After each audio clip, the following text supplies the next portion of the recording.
everyone, welcome back to the channel, welcome back to another video. I'm on my way up to the storage yard today.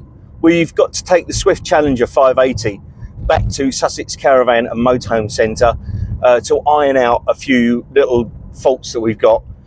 It's like with everything that you buy, you know, sometimes you get no problems at all, and other times you can get, you know, certain niggly little problems.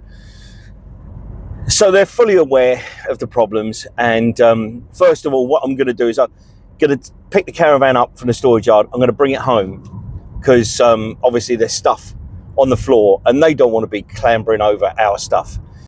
So we're going to do that as well. So one of the main things that I want to sort out for the caravan, more so than anything else at the moment, is the fridge. Now, for some reason, Swift, in their infinite wisdom, when they produce these caravans, their wiring doesn't always work on every single car. So Andy made me aware that at Sussex Caravan and Motorhome Centre, he made me aware that you know there is this potential problem. So what we did is we backed my car up to one of the Swifts on the lot and plugged it all in and turned on the lights and everything, because that was the main issue, is that if the LED lights on the Coachman, on the Swift didn't work, then you would have to have this little black box fitted, I assume, to the Swift to get it to work with the car. We plugged it all in, it all worked, and we assumed, Andy as well, that everything was fine. Cut to picking up the Swift when we were supposed to pick it up. Everything was working, the lights were working, we had no reason to check the fridge. In hindsight, I suppose what we should have done is actually check the fridge, but we didn't. So it's like, well, okay, it's now not working on the auxiliary side of the caravan. It used to work on the Coachman, so you know, we know it works from the car. Now, okay, a wire could have come loose in the actual plug socket on the car to the auxiliary. I don't think it has. I did have some work done on the plug socket. What it was is when my car went for its MOT, the fog light on the car wasn't working. Excuse me, looking at the road again. Yeah, the fog light wasn't working. So I called Sean from Sussex Tow Bars. He came out, literally, I mean, the tow bar's out of warranty, but he came out. His lovely wife Kerry took the message. He came out and they found the problem and what it was. I can't remember exactly what he said now, but I think there's like a little pressure switch or something within the actual plug, and that was faulty. So he changed it or repaired it. So maybe he's moved something or dislodged something. What Andy did say to me was last week is that what he'll do is he'll plug the car into their diagnostic machine with the caravan. So you've got the car, the diagnostic, and then the caravan. Plug it in, see where the fault is. If it's the caravan, it's going to be sorted. If it's the car, I've got to phone Sean and say, you've buggered up my plug. So, but Sean's an excellent guy. Kerry's a lovely woman, and they'll do right. Even though it's out of warranty, I know they'll do me right. You know, I don't mind paying for it, but if it's his fault because of the favour he done for me last time, he can come out and put it right.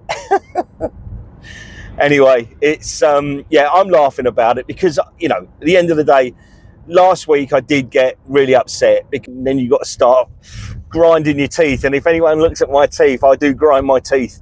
I'm a bugger for grinding my teeth because I do get upset. But anyway, that all put by the wayside, I've got my wife Sarah to keep me calm, and she does keep me calm. So yeah, it's all good. We're going to get it sorted. So right, we're just making our way up into the storage yard now. We'll get to the caravan, we'll hitch it on, and we'll get it back to the house. I won't do any videoing up here. I'll wait till we get back to the house, I think. But that might change. You never know. A few moments later. Okay, So we've got the Caravan on. I just want to just say to everyone, you know, that although this Caravan is really easy to put on the car and everything, and you know, take the security elements off, you know, which I have on here.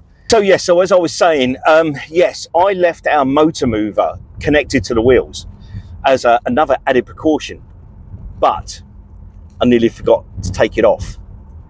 So I got in the car, went to put it in drive, went to pull away, and I thought, ooh, better take that motor mover off.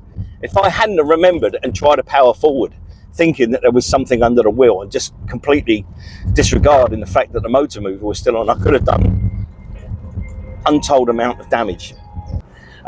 Yeah, so yeah, I left the motor mover connected. So, you know, I quickly got out and removed that motor mover.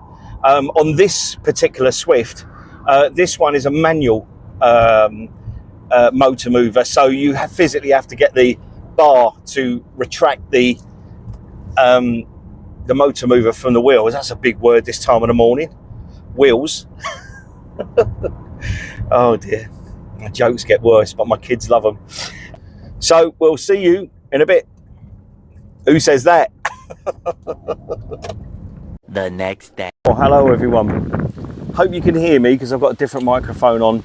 Yesterday's video, and this is the next day. Yesterday's video was yeah, I'll run the battery down on the microphone, so I'm using this one. It's got no dead cat on it, so hopefully you can hear me. Yeah, it was let me explain. So we took the Caravan down to Sussex Caravan and Motorhome Centre, and they went through the car, they went through the Caravan, and they said, Paul, there's no fault on the Caravan, so that was a good thing. So we basically, what I did is I rung Sean up and I said, look, Shane, sorry, I keep calling him Sean. I said, look, Shane, you know, I think there might be a problem with the socket on the car, which you had a look at for me a couple of weeks previous. He came down within the hour and had a quick look, and went straight to the socket on the back, put his box of tricks on it and said, yep, there's no power there. Basically what you've got is you've got a wire that goes from the ignition side of the car down to all the wiring in the boot of the car, and all the wiring on this car, which has been put on by the tow bar fitter, is specific to this car, so it's all plug and play. The only bit of chopping is the wires for the earth, so you know, you have to chop, crimp a connector on, and then you put it on the earthing point on the car. So that was the only thing that's actually ever been crimped or cut. Shane couldn't work out exactly what he'd done wrong, or if he'd done anything wrong. So he went to the fuse box, which is down by my right knee in the driver's footwell, and pulled the cover off, and lo and behold, there was a fuse that had been popped out. So he scratched his head and wondered how that had happened. And then I promptly said to him, I said, Sean, you worked on it a couple of weeks ago. Do you think you might have done it in? And of course the penny drops. Yes, he pulled the fuse. Because it's a permanent feed to the socket, the last thing he wants to do is either, you know, completely fuse my car, or you know, fuse the Caravan or anything like that. So or his stuff, you know.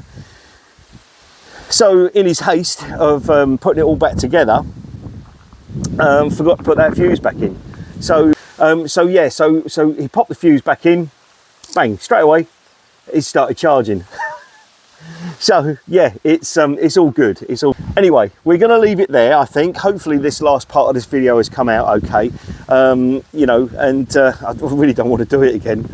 Anyway, thank you for watching. Thank you for listening, and I will see you very, very soon in the next one.